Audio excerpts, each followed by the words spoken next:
Hey there, sexy PlayStation gamers, and welcome to Pure PlayStation's review of Conception Plus Maidens of the 12 Stars. Conception Plus Maidens of the 12 Stars is one of the best dungeon crawling RPGs I've played in a while. Its old school feel, wonderfully unique premise, and excellent design continued to shine over the scores of hours I spent with the game.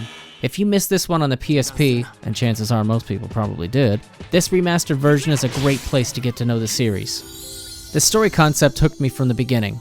It starts with Itsuki Yuge's friend Mahiru telling him she's pregnant.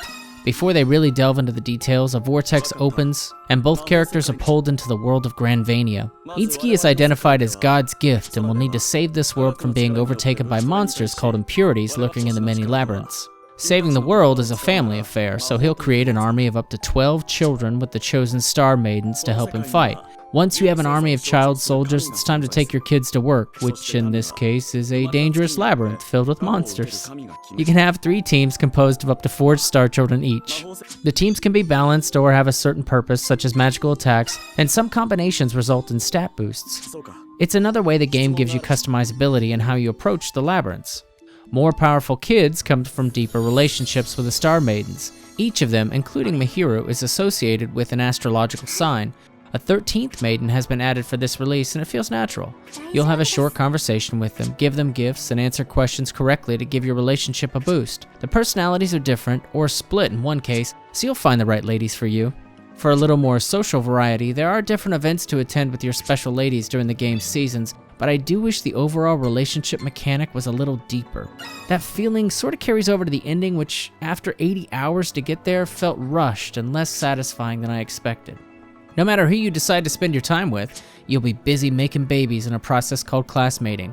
When a God's gift and star maiden love each other very much, or just don't want the world to end, they will head to the church to make a star child.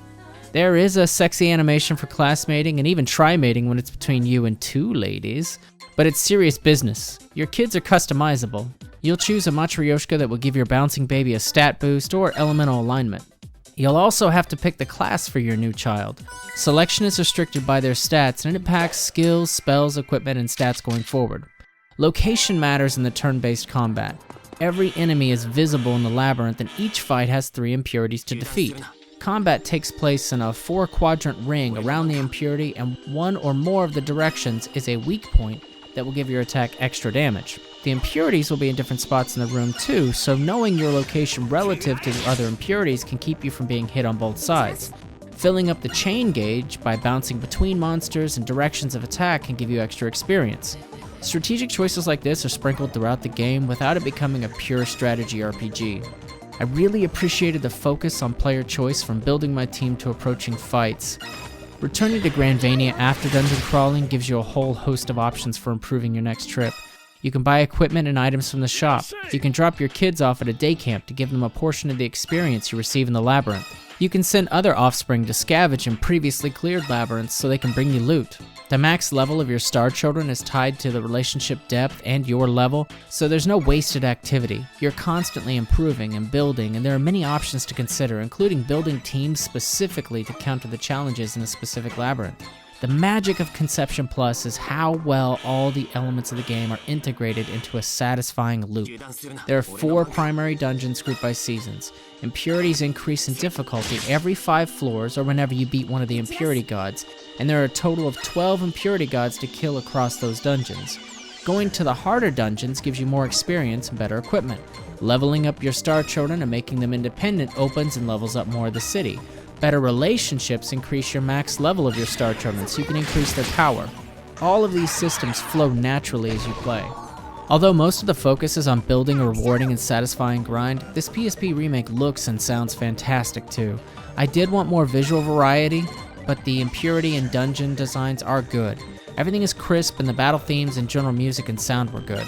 I really enjoyed Conception Plus Maidens of the 12 Stars. It's a dungeon crawler that keeps all of its systems from becoming unnecessarily complicated, but it keeps plenty of ways for you to customize your experience and includes little extras such as the ability to fast forward animations during a fight or automatically win a fight with a monster that's just too easy. It's not without some minor drawbacks, but it's a game that keeps you invested and grinding away in labyrinths, grinding away to make better, stronger babies, and grinding away hours of time without it feeling like a grind. If you want an excellent dungeon crawler intelligently built on good systems and a fun concept, you found it. For more news, reviews, and original content, connect with us on Facebook, Twitter, and on pureplaystation.com by clicking on the links in the info box. As always, please remember to subscribe so we can bring you more content like this, or even better, but no promises.